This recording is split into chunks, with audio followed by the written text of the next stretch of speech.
मैं हाथ छोड़ चुका था तुम्हारा उजरत में, बिछड़ने वाले पलट आओ पहली फुर्सत में। खुदाए कुन कोई ईसा हमारी खातिर बेच, गिरे हुए हैं कई दिन से एक अजियत में। कुछ लोग कहते हैं जिंदगी मौत से ज्यादा अजियत देती है। मैं हैरान हूँ, मौत से पहले लोग मौत की अजियत क्या होती है कैसे जान लेते हैं। पता नहीं लोग ये बात क्यों भूल जाते हैं कि उनकी जिंदगी की किताब उनकी बर्दाश्त की ताकत से ज्यादा तलख नहीं हो सकती, क्योंकि जिंदगी की किताब को उसने लिखा है जो तुमसे 70 माओं से ज्यादा प्यार करता है। एक जख्म को भरने के लिए जरूरी है कि उसे कुरेदा न जाए।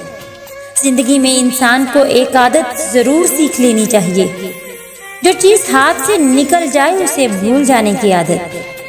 ये आदत इंसान को बहुत सी तकलीफों से बचा लेती है।